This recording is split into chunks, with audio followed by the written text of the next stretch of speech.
Saudações a todos. Eu quero pedir a você que não é inscrito no meu canal, se inscreva nele, dá um joinha, isso ajuda na divulgação dos vídeos. Ativa o sininho para receber as notificações, você será avisado quando eu postar um vídeo. Comente aí, né? Tem um espaço aí abaixo, fique à vontade para comentar se você concorda ou discorda. E compartilhe os meus vídeos, né, com seus amigos, familiares, na igreja, enfim, nas redes sociais, no WhatsApp. Esse canal, ele pertence ao Atalaia. O que você ouve aqui não é comum de se ouvir nas igrejas ou em qualquer outro lugar. E é importante, né, também dizer que tudo que eu ensino aqui, através do meu canal, nesses vídeos, as minhas pregações aqui também, né, contidas nos vídeos, elas têm endereço certo, né? Não vou generalizar, não são para todos, toda regra tem exceção, a gente sabe que tem. Mas o fato é que é direcionado para a grande maioria absoluta, sem dúvida nenhuma. Para a maioria absoluta. Então é importante que o senhor, a senhora, seja quem for que estiver atrás dessa câmera, você, seja uma alma, uma ovelha, né? Abra o seu coração. Eu estou aqui para te ajudar, eu não sou contra você, contra o senhor, contra a senhora. Estou fazendo isso por amor, pode parecer que não, mas a melhor expressão de amor é essa. Falar o que você precisa ouvir e não aquilo que você deseja, que você quer ouvir. Eu quero também aqui fazer uma correção, né? O último vídeo postado, ele continha a numeração número 85. Portanto, esse vídeo agora deveria ter a numeração número 86. Mas eu fiz uma recontagem dos meus vídeos no canal e acabei encontrando um erro. Há uma defasagem nesse canal de 3 vídeos. Portanto, o número certo, né, desse vídeo agora aqui, o senhor, que todos vocês estão assistindo, então não é 86, o certo é 88, apenas para corrigir, tá bom? Muito bem. O título de hoje, né, dessa pregação é Igrejas Vazias e Pessoas Vazias, né, dando continuidade ao vídeo anterior, né, sobre esse tema, sobre esse assunto que é polêmico, é preocupante, né, sobre as igrejas estarem vazias. E hoje nós vamos falar também de pessoas vazias, né. A palavra está lá que a gente vai ler agora, está lá em João capítulo 4, do verso 7 ao 14. Vejamos então o que diz o texto. Veio uma mulher de Samaria tirar água. Disse-lhe Jesus, dá-me de beber, porque os seus discípulos tinham ido à cidade comprar comida. Disse-lhe, pois, a mulher samaritana, como sendo tu judeu, me pedes de beber a mim, que sou samaritana? Porque os judeus não se comunicam com os samaritanos. Jesus respondeu e disse-lhe, se tu conheceras o dom de Deus e quem é o que te diz, dá-me de beber, tu lhe pedirias, e ele te daria água viva. Disse-lhe a mulher, Senhor, tu não tens com o que atirar, e o poço é fundo. Onde, pois, tem a água viva? És tu maior do que Jacó, nosso pai, que nos deu o poço, bebendo ele próprio dele, e os seus filhos e o seu gado? Jesus respondeu e disse-lhe, qualquer que beber dessa água, qual água? A água do poço de Jacó, tornará a ter sede. Mas aquele que beber da água que eu lhe der, nunca terá sede, porque a água que eu lhe der se fará nele uma fonte de água a jorrar para a vida eterna. Esse texto é simplesmente fantástico, maravilhoso, muito esclarecedor. Só não compreende de verdade quem não quer. Não precisa nem ser muito espiritual para compreender o contexto, né, dessa passagem bíblica.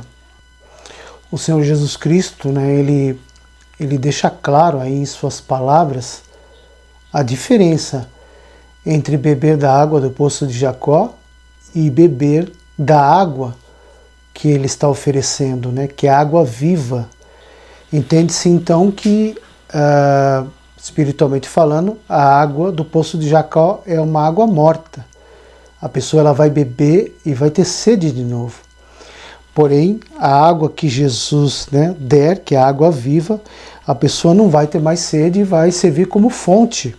Ou seja, ela vai compartilhar, ela vai saciar a sede do seu próximo, de outras pessoas.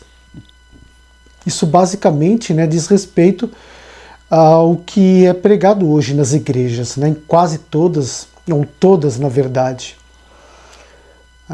A níveis diferentes, né, mas a água do Poço de Jacó certamente está sendo servida em todas as igrejas. Né? E a água da vida que vem de Jesus Cristo, né? Tem algumas que até servem um pouquinho, tem outras que é mediano, e uma grande maioria, né, não serve quase nada da água da vida. Né?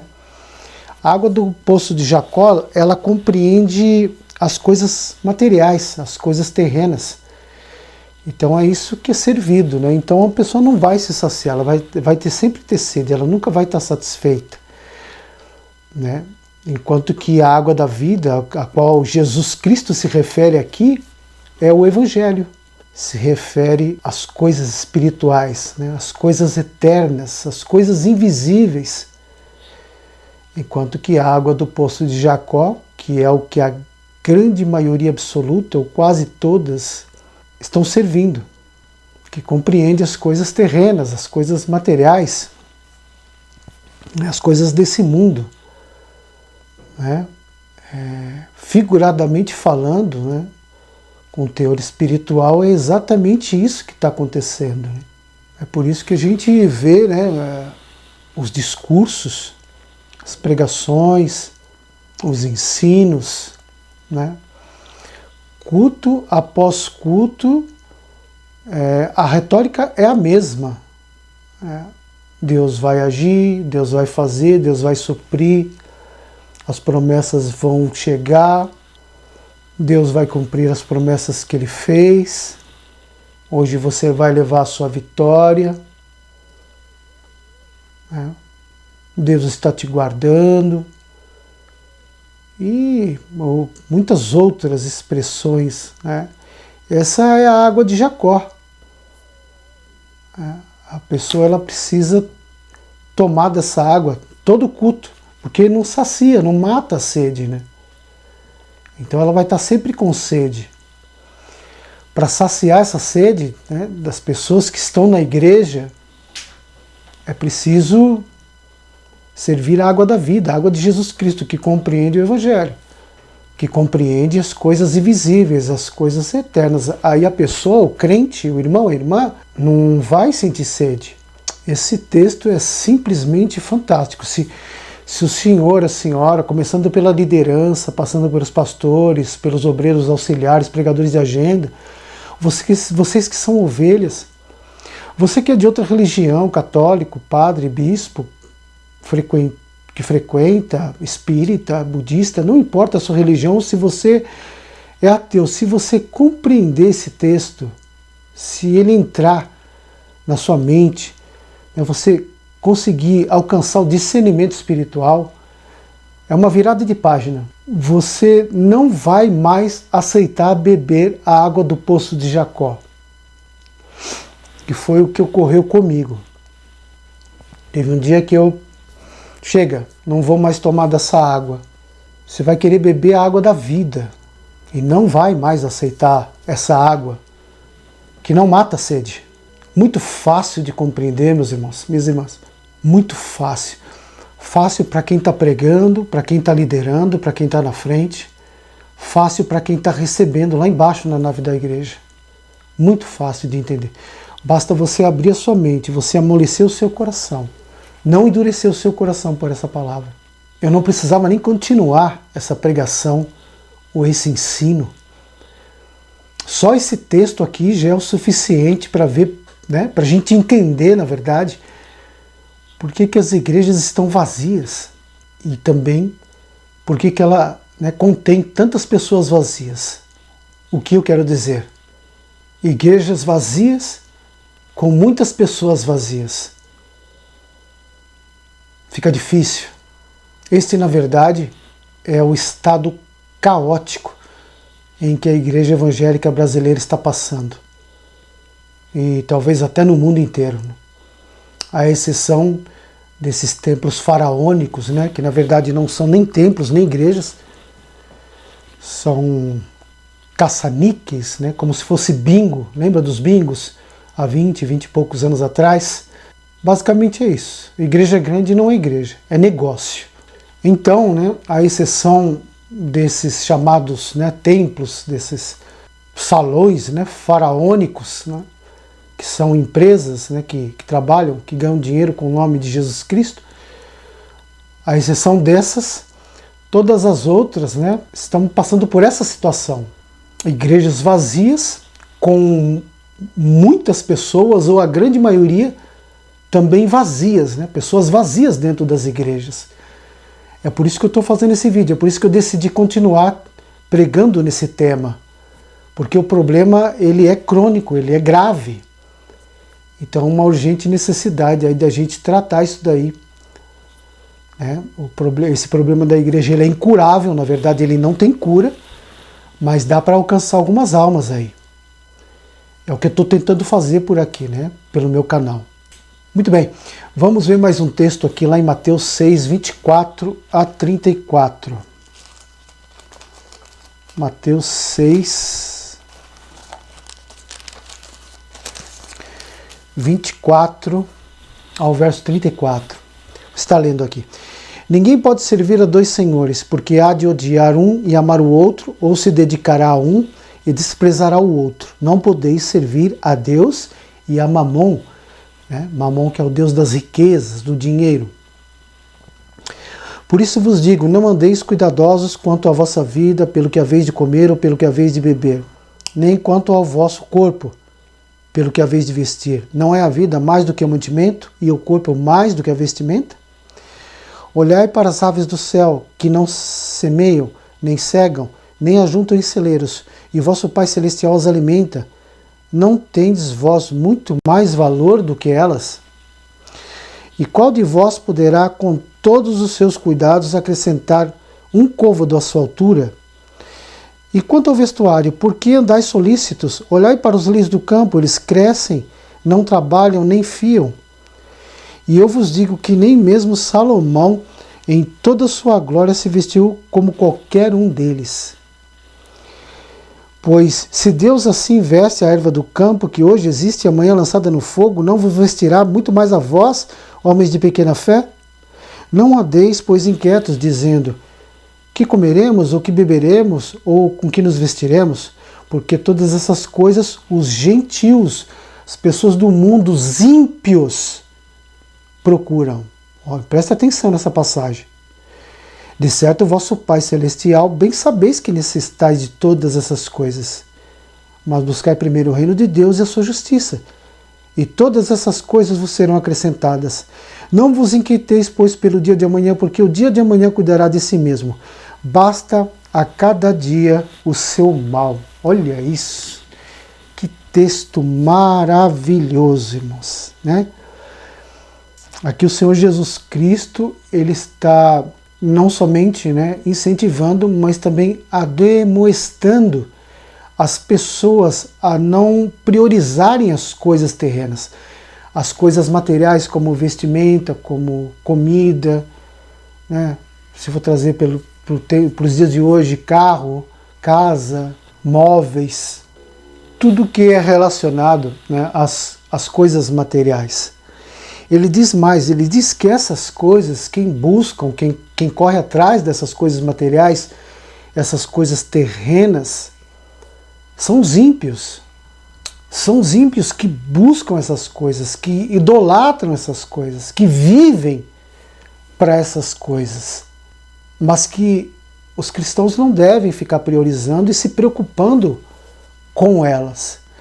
Mas se você pensar bem, se você analisar os cultos, as pregações, os ensinos bíblicos de todas as igrejas, claro que vai ter níveis.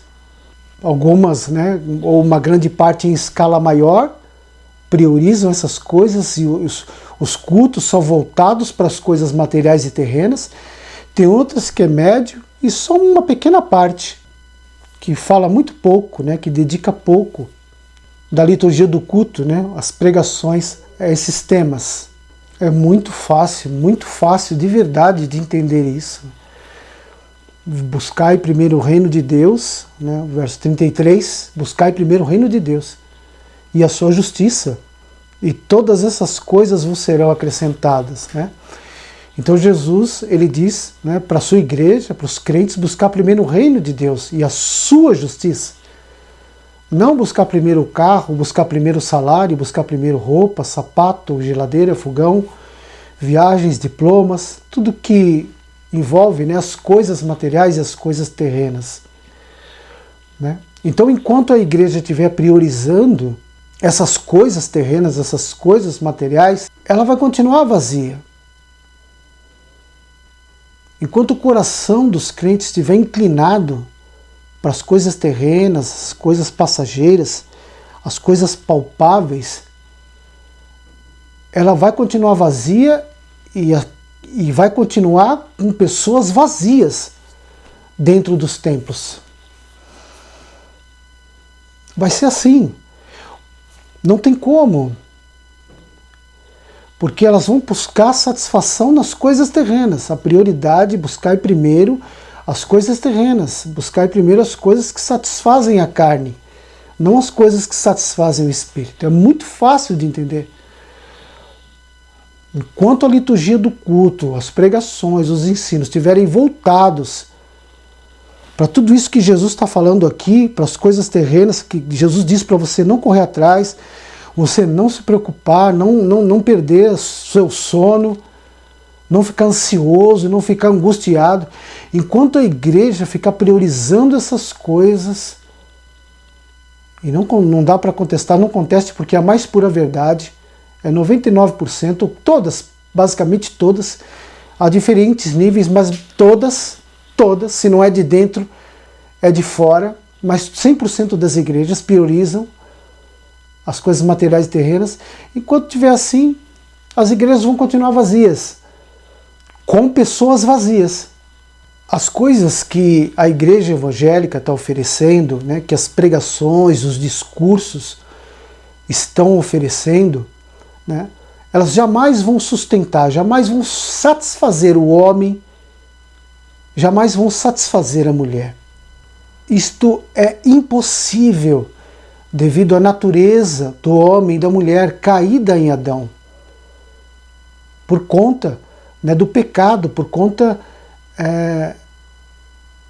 de Lúcifer, né, ter transferido para o homem a sua soberba, o seu orgulho. O que é o orgulho? O que é a soberba de Satanás? Que foi transferida para nós. É querer ser mais do que é, querer saber mais do que sabe, querer possuir mais do que tem. Isso está dentro de nós, corre nas nossas veias, faz parte da nossa essência, não vai mudar. Só depois da morte que vai terminar, que vai cessar isso. Mas enquanto a gente tiver vida, a gente vai querer ser mais do que é, a gente vai querer saber mais do que sabe, a gente vai querer possuir mais do que tem. Faz parte da nossa essência. Então não importa o nível que você alcance, o que você conquiste nessa vida, você sempre vai querer mais. Há diferentes níveis de pessoas, mas a pessoa, eu, você, o senhor, a senhora, você, ovelha, não importa a sua religião, você sempre vai querer mais. Estão em nós as características de Lúcifer, de Satanás, conquistar mais coisas. Então, o texto é muito claro. Por isso que Jesus diz primeiro para buscar o reino de Deus e a sua justiça. Porque nós, os homens, o gênero humano, a gente nunca vai estar satisfeito. Eu não estou falando de cultura, de classe social, de língua. Absolutamente, eu estou falando do gênero humano. Nunca vamos nos satisfazer. Nunca vamos, né, estar completos buscando as coisas terrenas. Por isso que Jesus, né, ele diz para buscar as coisas. Buscar o reino de Deus e a sua justiça. Em primeiro lugar, para ter uma vida equilibrada, saudável, uma vida espiritual. Viver a completude do reino de Deus. Estar satisfeito, estar feliz com o que tem. Não infeliz com o que não tem. Né? Prosperidade é isso, é você ter alegria, você ter satisfação, você ter bem-estar pelo aquilo que você é, pelo aquilo que você tem. Simples assim. Vamos para o próximo texto? 1 Timóteo 6, verso 10. Diz aqui: porque o amor ao dinheiro, veja bem, é a raiz de toda espécie de males. Não é o dinheiro que faz mal. Presta bem atenção. Porque o amor ao dinheiro é a raiz de toda espécie de males. E nessa cobiça, alguns se desviaram da fé e traspassaram a si mesmo com muitas dores. O amor ao dinheiro é a raiz de todos os males. Muito esclarecedor. Mais um texto, né? Um texto esclarecedor, né? Vou tentar falar de uma forma que todos vocês que estão aí atrás dessa câmera, independente da religião, vocês possam entender. O ser humano, ele é um ser insaciável, como eu acabei de falar, por causa da corrupção do homem. Ele é um ser insaciável. E o dinheiro, ele está ligado literalmente a todas as áreas da nossa vida. O excesso de dinheiro ou a falta de dinheiro. Está ligado à nossa vida sentimental, namorados, noivos, né, marido, esposa, né,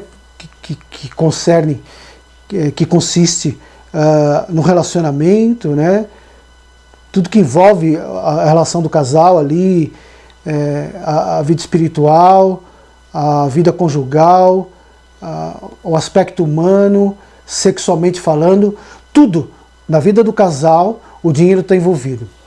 Profissional, mesma coisa. A pessoa tem que ter um trabalho, ela tem que ter um sustento, né, para conseguir honrar os seus compromissos, conseguir pagar as suas contas. Então ela precisa do dinheiro. O dinheiro está diretamente ligado a isso. Além de honrar as suas contas, né, de pagar as suas dívidas, honrar os seus compromissos financeiros, adquirir coisas pessoais, roupa, sapato, móveis, enfim, estudos. O dinheiro está ligado, né, a todas essas coisas. Saúde, né, que também diz respeito diretamente a remédio, ao plano médico, né, a tratamento de alguma enfermidade, de algum problema. Então também está ligado à saúde, né, ao esporte, ao cuidado da saúde, né, o esporte diretamente está envolvido à saúde. Enfim, toda a nossa vida, todas as áreas da nossa vida, elas estão diretamente ligadas ao dinheiro.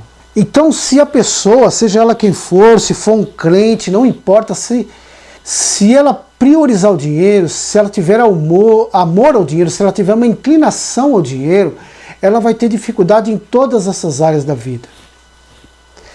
E uma das primeiras que vai ser afetada é a espiritual, que diz respeito à frequência nos cultos, participação nos cultos de ensino, na Santa Ceia, escola bíblica dominical, cultos de oração, nas reuniões. Vai prejudicar tanto o excesso do dinheiro como a falta do dinheiro. Porque o excesso de dinheiro, se a pessoa tiver uma inclinação, se ela amar o dinheiro, vai afastar ela da igreja, a ponto até de tirá-la. Ela parar de congregar em qualquer igreja e voltar para o mundo. E a falta do dinheiro também, de igual modo, né, vai prejudicar. A pessoa desanima, um monte de conta atrasada, está desempregada, está enferma, está sozinha, está solitária. Né? Como eu falei, o dinheiro está envolvido em tudo, né? Diz respeito a tudo, né? Participa de tudo. Então ela acaba não sendo uma frequentadora, não participando dos cultos, dos trabalhos da igreja.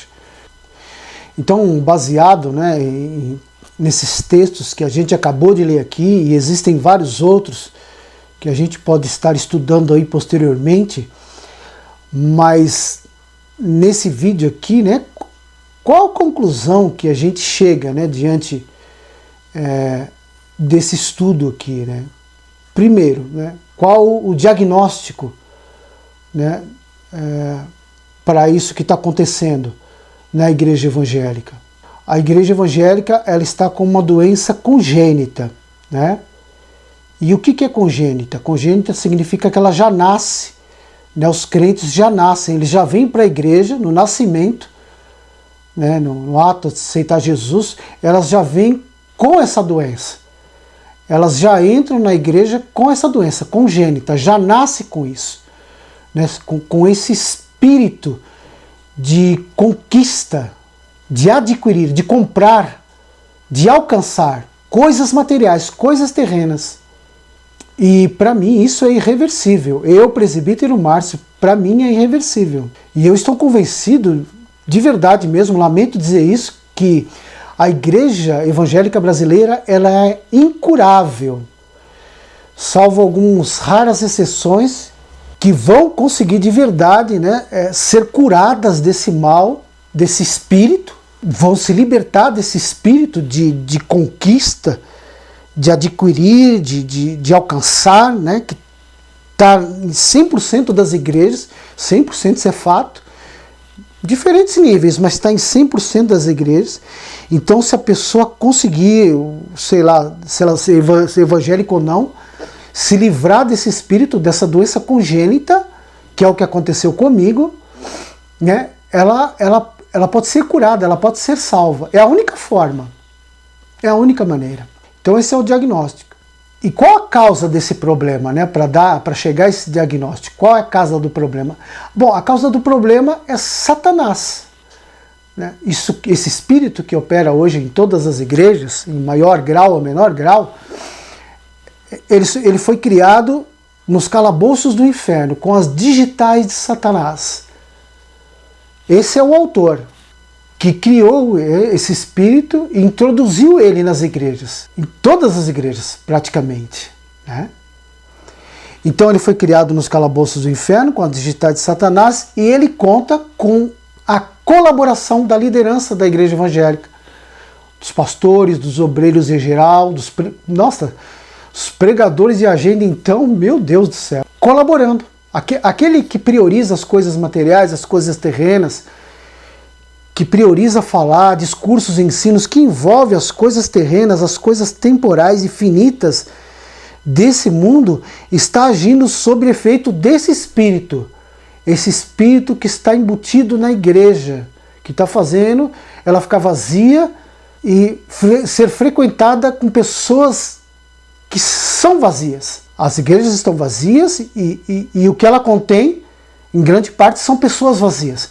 É esse espírito que impulsiona as pessoas, aqueles que ainda estão, aquelas que ainda estão lá na nave da igreja, em cima do púlpito, a se voltarem para as pregações, para o discurso, para os ensinos, para as campanhas voltadas para as coisas materiais e terrenas. Aí não tem Cristo, querido, não tem nada de Cristo aí. Você vai ver isso lá em Mateus 4. Jesus foi tentado 3 vezes, tentação carnal, né? Tá com fome? Transforma essas pedras em pães. Tentação espiritual. Tudo isso te darei se prostrado me adorares. Tentação material e, por fim, tentação espiritual. Lança-te daqui, os seus anjos, né, te guardarão. É o que a igreja está oferecendo, solução rápida para aqueles que estão na nave da igreja. Para aqueles que estão nas igrejas, todas as igrejas. Principalmente os pregadores de agenda. Soluções rápidas. Esse é o espírito. Essa é a causa do problema da igreja estar vazia. Porque não vai acontecer. Jesus, nessas tentações, em Mateus 4, ele resistiu todas. Nas 3 vezes que ele foi tentado, ele resistiu. A igreja está pegando com as 2 mãos. Vem, eu quero o pão. Vem as riquezas do mundo, eu quero. Os poderes espirituais, eu quero. Vem, determina, declara. Nossa, que loucura! Essa não é a igreja de Cristo, gente, não é. Isso pode ser tudo, menos a igreja de Jesus Cristo. Sabe o que está faltando para 98%, 99%? Isso é eu, presbítero Márcio, que estou dizendo. Sabe o que está faltando para 98%, 99% das pessoas que estão agora? Você, o senhor, a senhora, principalmente o senhor que é líder, a senhora que é líder, passando pelos pastores auxiliares, obreiros em geral, pregadores de agenda, então, nossa, vocês estão terríveis. Vocês que estão na nave da igreja, você que é católico, espírita, budista, não importa, ateu, não importa. O que está faltando para os senhores, vocês têm que passar pela estrada de Damasco. Jesus Cristo tem que derrubar o senhor, a senhora do cavalo. Deixar o senhor, a senhora, você que está aí atrás, na câmara, cego. Primeiro, tirar a sua visão, as suas convicções, o seu entendimento espiritual, tirar, deixar você cego, o senhor e a senhora cego, te deixar 3 dias cego, te quebrar, te moer, para você entender de verdade o que é evangelho, de que é a obra de Jesus Cristo, o que ele veio fazer aqui. Para que a igreja está aberta, para que Cristo fundou a igreja. Vocês têm que passar pela estrada de Damasco, derrubar do cavalo, foi o que aconteceu comigo, eu passei pela estrada de Damasco. Deus foi lá, Jesus foi lá, me derrubou do cavalo, quando eu achava que era o Todo-Poderoso, financeiramente, espiritualmente. Jesus Cristo foi lá, me derrubou do cavalo, tirou a minha visão, pegou, me torceu, me moeu, me mostrou quem eu era, mostrou quem ele era na minha vida, e hoje eu sou o que eu sou graças a isso. Então quase todos que estão aí têm que passar pela estrada de Damasco para virar um crente de verdade, um cristão convertido, convertido mesmo, para haver conversão de verdade aí atrás dessa câmera.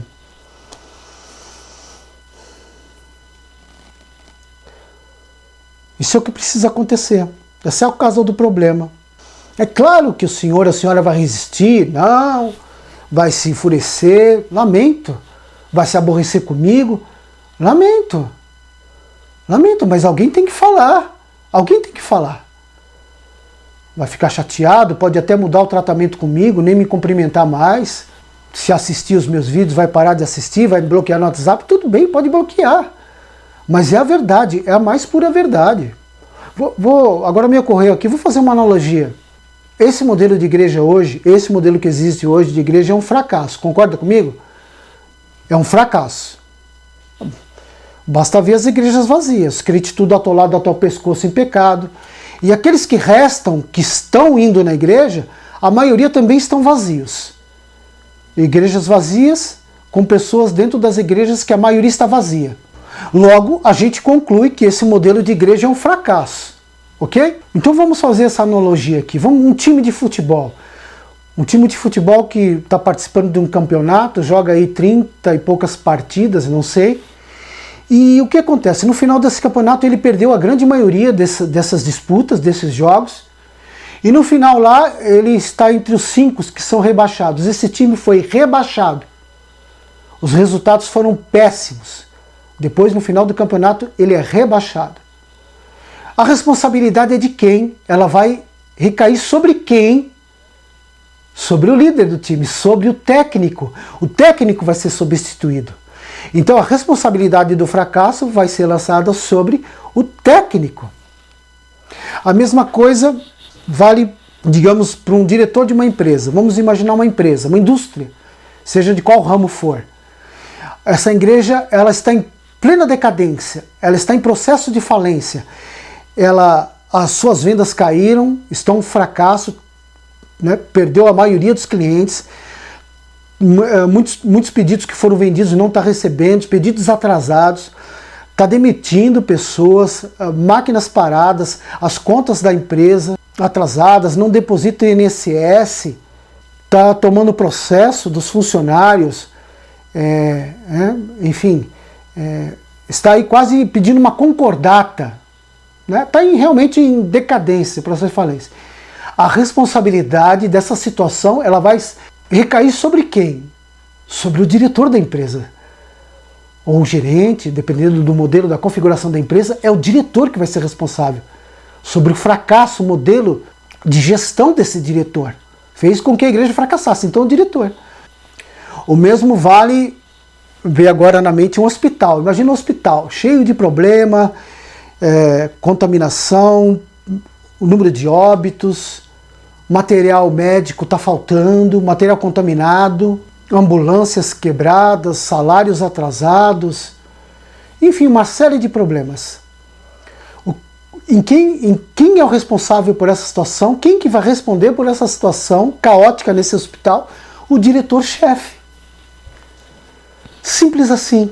Então a igreja, nessa situação caótica, incurável, que é a minha visão, eu, presbítero Márcio, a igreja vazia, os crentes não têm compromisso, eles vão só de domingo, grande parte está indo só de domingo, alguns só na ceia, não participam dos cultos de oração, não estão participando dos cultos de ensino bíblico, da escola bíblica dominical, de domingo, não oram, não leem a Bíblia, não jejuam. Porque se não faz isso na igreja, não vai fazer em casa. Não adianta querer convencer, porque não vai. Ah, eu oro em casa, eu faço em casa. Não vai. Não vou generalizar, mas a grande maioria não vai.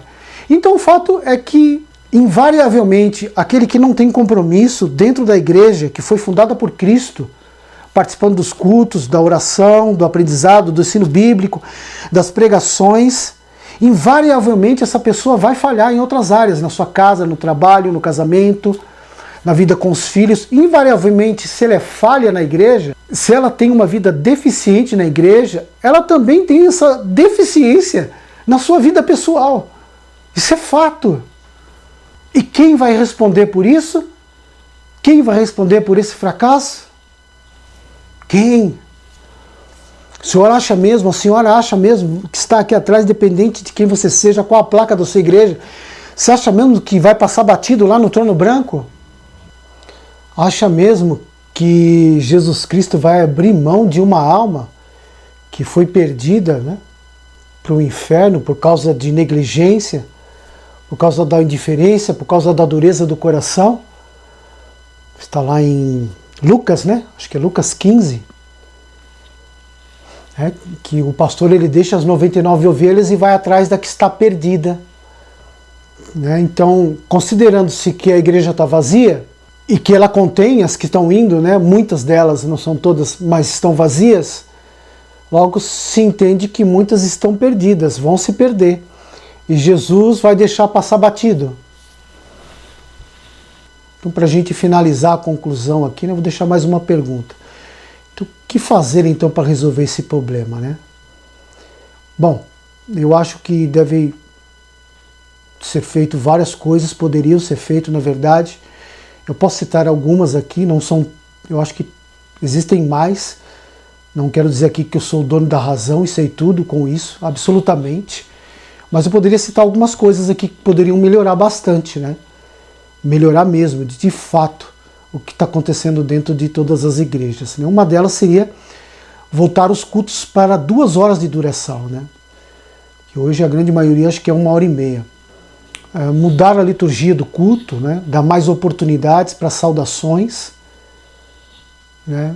Se dá muitas igrejas dão mais oportunidades para louvores, né? E eu acho, para mim, na minha visão, presbítero Márcio, isso é errado. Tem que se dar mais oportunidade para saudações, deixar Deus usar mais as pessoas, os irmãos obreiros, dentro ou fora da igreja. E também, né, pelo menos 1 hora de palavra, periodicamente, sistematicamente, com correção, com exortação, falando de pecados, de arrependimento de pecados, falando da justiça de Deus. Isso seria muito importante para resgatar, né, a saúde espiritual, a saúde mental da igreja, saúde humana também. Essa é a minha visão. Parar um pouco, né, com a festa, parar um pouco, sabe, com coisas que não são pertinentes, que não são tão importantes, e priorizar a salvação das almas. Isso é o que eu penso, né, que poderia cooperar. É claro que existem outras medidas que podem também, né, ajudar aí na saúde da igreja, a voltar, né, à frequência, né, das almas, preencher as pessoas, né, não ter tantas pessoas vazias. Alguém pode perguntar, mas como é que você sabe que as pessoas estão vazias? É só você perguntar. Quer saber se o senhor que é pastor, que é líder, pastora, pregador de agenda? Pergunta para as ovelhas, faz uma pergunta, ela pega todo mundo de surpresa. Quais são os 10 mandamentos? Cita aí as 12 tribos. Não, 6 tribos de Israel, pelo menos 6. Você pode fazer perguntas como essa. Pergunte qual é o nome dos 2 ladrões que foram crucificados ao lado de Jesus Cristo. Você pode perguntar ao senhor, a senhora pode perguntar também, cite aí 3 atributos de Deus. Poderia fazer várias outras perguntas, né, para saber se o que eu estou falando faz sentido ou não. Se a igreja está vazia, com muitas pessoas vazias. Quer saber se a ovelha está vazia? Fazer perguntas como essa e a senhora vai saber, a senhora vai saber. Lamento dizer isso, eu não digo isso com alegria. De verdade, eu digo isso com tristeza. Né? A pessoa pode até errar uma pergunta ou outra incompleta, mas a situação realmente ela é caótica mesmo. Né? Lamento dizer isso. Não estou aqui para humilhar ninguém, para caluniar ninguém, sabe, para atacar ninguém de verdade. Eu estou aqui para ajudar. Pode parecer que não, mas é para ajudar. E para ajudar eu tenho que dar a má notícia. Eu tenho que falar essas coisas que quase ninguém está falando. Esse é o meu ministério, esse é o meu chamado e é isso que eu vou fazer enquanto eu tiver vida. Tá bom? Bom, você tem espaço aí abaixo para comentar, se quiser fazer uma pergunta, se tiver meu WhatsApp, eu estou à disposição, né, para quem quiser conversar, para quem tiver dúvida, né, enfim, pode vir até minha casa, eu vou até sua casa, seja pelo WhatsApp, mas sempre com base bíblica, né, a gente pode conversar aí tranquilamente, né, quiser deixar o seu comentário também, fica à vontade, concordar ou discordar. Eu agradeço de verdade aí a sua presença até agora. Né? O vídeo ficou longo, mas é como eu disse anteriormente, eu não estou mais preocupado com o tempo de vídeo. Eu não posso me dar, sabe, ao luxo, esse direito de limitar o Espírito Santo, de reduzir o Espírito Santo mediante as revelações, mediante esse meu chamado, esse meu ministério, né, que compreende trazer mensagens sobre salvação e sobre condenação. Não dá para fazer isso com vídeos de 3, 5 minutos, 7 minutos. Não dá. As pessoas não assistem vídeos longos, não posso fazer nada. Quem quiser, né, ter acesso, né, a esses vídeos, ao que Deus tem me revelado, a forma como Deus tem usado, o tipo de mensagem que eu tenho pregado, tem que assistir até o final. E de preferência todos os vídeos, para poder entender os que eu estou falando aqui nesse canal, que eu abri em 2019, para não vir falar bobagem, como algumas me vieram falar. Assistiram um pequeno trecho de algum vídeo e formaram a sua opinião em cima disso e vieram dizer coisas, né, sem nexo, sem sentido, mas enfim. Então agradeço de verdade a sua presença. Eu vou continuar, creio, falando sobre esse assunto. Igreja vazia, liderança, né, que compreende aí salvação e condenação, né, tá dentro desse bojo, né, que compõe aí o meu chamado. Obrigado mesmo pela sua presença, tá bom? Até o próximo vídeo, querendo Deus.